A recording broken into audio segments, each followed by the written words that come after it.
Okay, so before we get into the big matchups, we have to talk about our game of the week. Yeah, Jefferson, Bulldogs going to Tatum to take on the Eagles, and that's where we'll find our friend Bryce Broneisen. Bryce, how are things looking tonight at Eagle Stadium?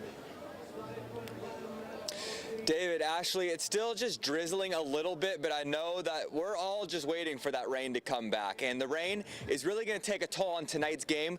Well, maybe unless you're Jefferson and Tatum, because these are two of the best rushing offenses in East Texas. So they might be welcome in this rain, the way their game plan goes, but we'll have to see if there's any other adjustments that will be going on during the game because of rain or wind or anything like that. But first, let's preview both of these teams.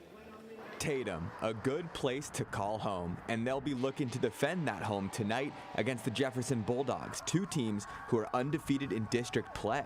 And the weather is not making it easy for either team tonight. As the rain continues to fall, we'll see what each team is made of. The Jefferson Bulldogs have a ton of playmakers. Chris Bowman, Chris Love, Kenneth Ross, I mean the list just goes on. And they'll need all of those guys to step up against a tough Tatum team. But head coach Jefferson says the Bulldogs are tested and ready for the challenge of trying to slow down that offense. You know, we think one of the keys to slowing their offense down is, you know, we got to eliminate the big play. You know, each and every game they've had big plays. You know, we've got to make them, you know, just move the chains up, you know. So we got to slow them down a little bit. And the Tatum Eagles may just be hoping the rain continues because their ground attack is impossible to stop on a dry day, and the rain may put them at advantage at home nonetheless. The triple option attack has been working like a charm this season, and you know Cole Watson and Carson Gonzalez are itching to find the end zone tonight. Head coach Whitney Keeling says their goal is right in sight, but tonight is just the biggest step so far in reaching it.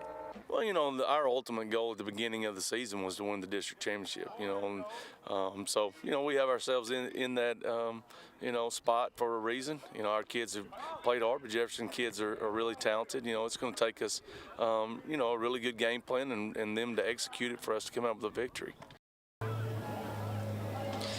Guys, in a matchup between two district unbeatens, whoever plays more mistake-free tonight is definitely going to have a better night. It's going to be tough to hold on to the ball with rainy conditions. The wind might affect anyone that tries to throw the ball, field goals, extra points.